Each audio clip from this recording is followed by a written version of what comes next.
Ashamaa akkam jirtu fayyaa keessanii nagaa keessanii nageenyi fararri waaqayyoo lafuma jirtan isiniif haa baay'atu. Shaama ibsaatu hin jiru ibsaan nu jalaa badee ture. Yaa shaamaa keenyaa jechuudha. Waraqanniif gowwaan waan qabee gadi hin dhiisu jedha Oromoon kun gaafa mammaaku jechuudha. Gaafa mammaaku Oromooni waraqannii fi gowwaan waan qabee gadi hin dhiisu. Huna waan jedha. Kanaaf jechuudha namni tokko yeroo tokko beekaan tokko beekeyyuu immoo atama. Oduma beekaan jechuudha. Badiin akkasan jirbiran jirre hin beeka garuu immoo atama. Maaliif aafuu dubbiin kun dubbii gadheedha aafuu jedheet beekaan achi duubatti dhiisa. Wallaalaan tokko immoo gowwaan tokko immoo amma nofii kiyyaa bakka waan xiiqiin qabadhe waan yoon galmaan ga'e malee yoon akkas godhe malee biraan hafuu jedha. Wayin immoo dhiira abbaa manaa dubartiin gorsite tokko yoo argitaniitu ta'e akkamitti oduutti jirtu akkasitti maqaan na badee oduutti akkasitti jirtu akkas ta'e akkanatti maqaan koo na badee akkamitti mana teessa jettee itti ergiti dubartiin tokko abbaa manaa ishii lafa gadhii lafa lolaatti jechuudha. Gowwaanii an dandeessu reebi jennaan galee haadha manaa reebi jedha. Oromoon kun mammaaksicha ilma fidate bare ilma fidata bakka inni fidatu hin beeku ilma fidata jechuudha. Kanaaf araaramaa soo jedhanii kadhatanii yoo namni nama kadhates waan gadheetti gara gadheetti nama fudhatu bara kana jechuudha. Akkuma gadheettis ilaalu akkuma waanuma gadhee tokkottis fudhatu namni jechuudha. Maaliif akka ta'e hin beeku. Maaliif akka ta'e hin beeku. Sabboo koo maaliif akkati mataa jabaataa jirtu hin beeku. Maaliif akkaati akka aphee waan qabate gadi hin dhiifne akkasumatti ateessa waan hin qabadde gadi hin dhiisu jedha harta. Maaliif mo'ataman? Odoo beekaniyyuu koo mo'atamuun hin jira. Maal sii godha? Jireenyi namaa jeeqamuun, namni wal loluun, namni walitti bu'uun maal sii godha? Uma bu'aan qabu.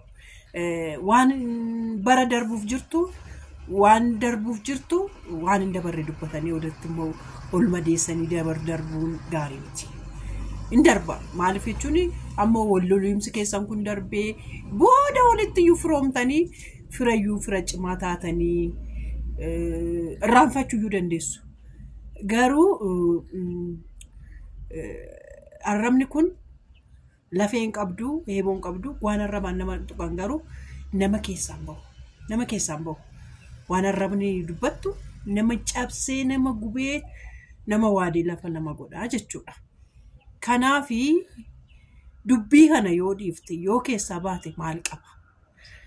Akkaataan ani biyyatti galu abbaa manaa koo mucaa kootti maal jedheen galaa si caala namni dubbanne baay'ee dubbatte sabbuwaati baay'ee dubbatte bakka hin ijjatamneen ijjattee bakka hin gaamne hin geessee haadha koo sanuu maqaa haadhaa baattee maqaa haadha koo ittee ofitti moggaaftee maqaa haadha irratti sanuu sabboontu irratti odoo hojjette illee bareedadha. Haadha irratti hojjetaa jirta waan ta'eef jechuudha. Bakka haatiin hin jenne hojjetaa jirta. Bakka haatiin dhaabanne dhaabataa jirta. Waan haatiin jenne jedhaa jirta. Kanaaf yoo of qusatte hin bareedu. Yoo dhiifte hin bareedu. Haati koo gara laafettiidha namaa dhiiftii. Kun ikkoo gaarummaa miti jabinas miti jechuun fakkeenyaaf ani hoggaan aarii takkeetti dhanan kana balleessaa itti aariin akka seexanaati. Namni achi garagaree as garagaree morma isaa achi garagarshee as garagarshee haasa'uudhaaf illee viidiyoo hojjechuuf illee dhaabatee bitaan mirga ilaaleet dubbiin arraba kootii bahu eenyu miidha? Eenyus fayyada? Eenyu barsiisa? Eenyus immoo miidha? Namni hoggaasitti bo'u immoo maaliif imimmaan ijoollee abidda? Imimmaan maaliif uumama waaqayyo isinii kenne waan ta'eef imimmaan gadheedha. Maaltu nama ofitti si boochise? Bakka waaqatti gadi ta'ee dhiiftu nama sitti darbee inni olii murteessaan inni cimaadha inni gaariidha. Kanaaf isa murteessatti kennitee isa waaqa murteessaa waaqa namaa faradu waaqa namaaf wannu jedhutti kennachuudha malee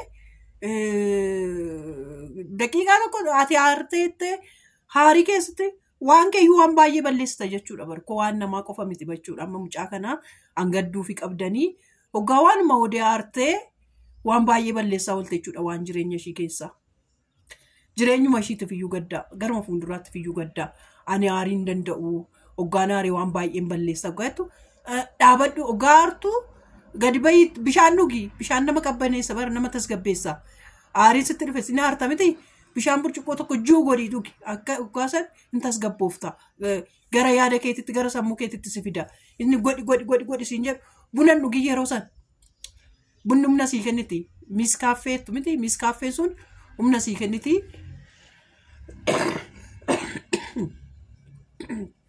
utaalloon naqabee qoonqonna dhukkubee jira miis kaaffeen suni humna sii kenniti humna sii kenniti jedhi siin jetti godhi siin jetti yeroo san bishaan diilallaa cabbii keessa buusitoo gittam godhii dhugin tala hoggaarte badii waan badii dalaguudhaaf achi miis kaaffeetti dabaltii achi aariin jira irribni jira sabba jedhiitoo mucaan badii meeqa balleessita jechuudha.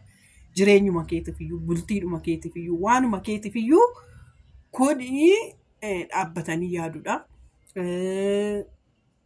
Dhiisuudha bakka amma fayyoon odoo fayyoon humti mataa ishiiyyuu hin dhiiftu odoo deebiftee viidiyoo dalaguu fi baattee odoo deebikee olachan isaaniiyyuu xiiqii keessa ol gashaa jiru. Eenyu akka mo'atu eenyu mo'ataa eenyu bakka kamittani eenyu mo'ata isa jedhan jechuudha. Kanaaf tokkoon keessan mo'atamaatii dhiisaa. Deebii walitti deebisuu dhiisaati tokkoon keessan mo'atamaatii tokko bakka gadaa jedhu bakka tokko sodaattu dhumaa ta'u meeshti. Waanuma gaariidha jechuun fakkeenya gaarii ta'ame.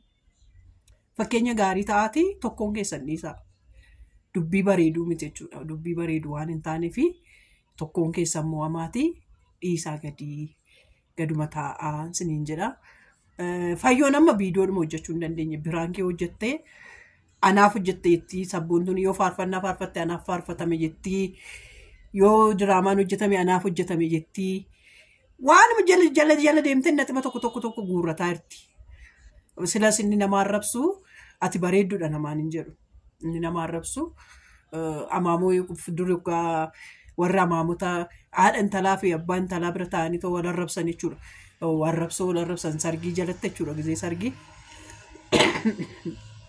yaa gaarii waliin hin jedhan akkasuma funaannattanii walitti dubbii walitti darbataa jirtu tokkoon keessan mo'amaatii dhaabbadhaa sabboo atis dhiisii akka gowwaa fi waraqatan ta'ini akka waan waraqanni qabee gadi hin dhiisu jedhu gadi dhiisuu hin didinii sigaa dhiisii dhugaa dhiisi bakka dhiifti bareedaadha akka nama tokkotti. Nama dhageessanii nama tuffattu namni nama tuffatu immoo ofiisaayyuu tuffatamaadha dhugaa rabbii amma tokko nama tuffattu baay'ee lachan keessanuu nama tuffattu nama dhageessan nama sin gorsu dhageessan nama sinitti mun dhageessan nama tuffattu waan ta'eef jechuudha tuffiin gaarii miti kanaaf olitti deebi'aatu olii dhiisaa tokkoon keessan walii faraaramaa anatu caalaa arrabni anatu caalaa hin qabdu. Xiyyitii qalaa hin qabnedha arrabni jechuudha. Xiyyitii qalaa hin qabne ishii madeessitee madaan mul'ifne garuu keessatti namatti tortorsitu. Qoree baala walaantiidha arrabni. Qoree baala walaantii dhoqqee keessa namatti galtee nama kulkultee keessatti eega kulkultee eega madaa qabattee eega malaa qabattee isaan boodadhaan nama keessaa dhootee baatu.